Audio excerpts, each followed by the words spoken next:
Assalamualaikum warahmatullahi wabarakatuh. Perkenalkan, nama saya Rafata Kartika Ramadhani. Saya NIM G00231444 dari kelompok B1. Di sini saya akan menjelaskan tentang rotator cuff. Rotator cuff itu sekelompok tendon pada bahu yang menghubungkan humerus sama skapula dan clavikula.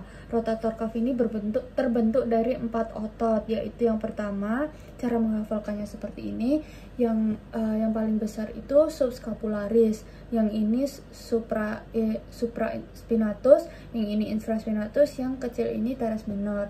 Nah, supraspinatus subscapularis yang paling besar ini itu origonya itu di fossa subscapularis, insertionya itu di tuberculum minus humeri. Kalau yang supraspinatus yang ini itu fossanya supraspinata, insertionya di tuberculum maius humeri.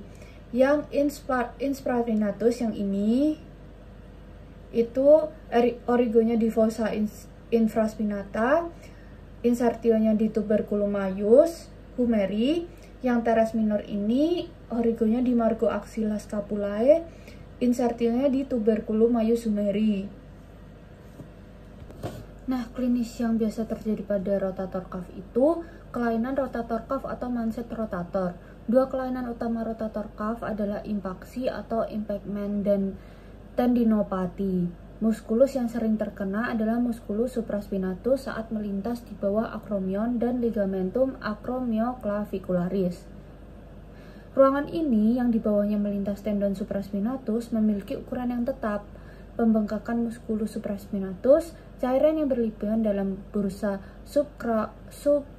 subacromialis atau subdeltoidea atau tonjolan taji tulang atau bony spurs subacromialis dapat menyebabkan impaksi yang signifikan saat lengan saat atas diaduksi.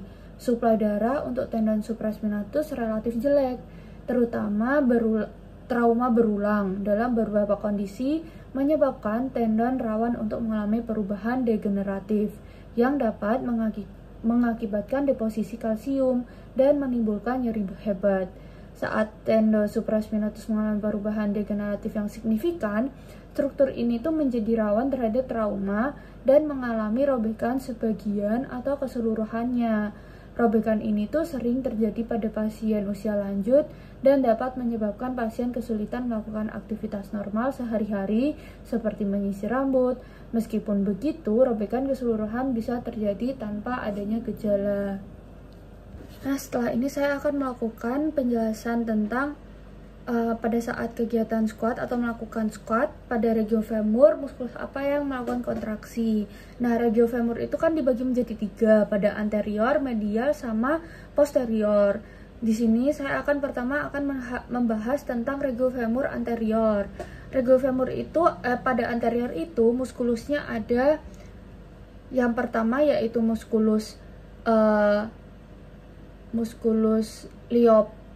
iliopsoas, yaitu ada muskulus iliacus sama muskulus psoas major et minor. Inervasinya itu kalau muskulus iliacus itu di nervus femoralis, kalau di yang muskulus psoas major et minor itu inervasinya di plexus lumbalis.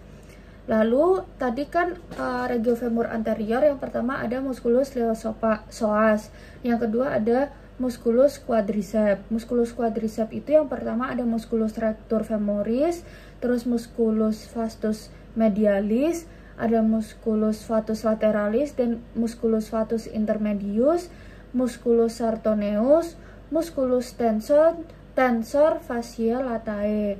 Semua itu diinervasi di nervus femoralis kecuali yang tensor fasciae latae yang terakhir tadi itu di gluteus superior. Lalu pada regiofemur medial. Regiofemur medial itu muskulusnya ada muskulus gracilis, muskulus adductor longus, muskulus adductor brevis, dan muskulus adductor magnus. Kalau yang gracilis tadi di nervus obturatorius, begitu juga dengan muskulus abductor longus dan abductor brevis. Yang beda yaitu muskulus adductor magnus, yaitu inervasinya itu di nervus obturatorius dan nervus insiaticus. Lalu di regiofemur medialis itu juga ada musculus obturatorius externus. Itu diinervasi di nervus obturatorius juga. Lalu yang terakhir ada musculus pectineus, yaitu inervasinya pada nervus femoralis. Lalu yang terakhir ada regiofemur posterior, itu ada musculus biceps femoris, yaitu terdiri dari caput longum dan caput brevis. Caput longum itu yang panjang, caput longum itu inervasinya di pars tibialis dari nervus ischiadicus. Kalau caput brevis itu di pars peroneus communis di nervus ischiadicus juga. Terus ada musculus semitendinosus, yaitu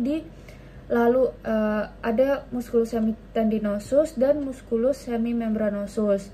Itu ada di inervasi pada nervus ischiadicus.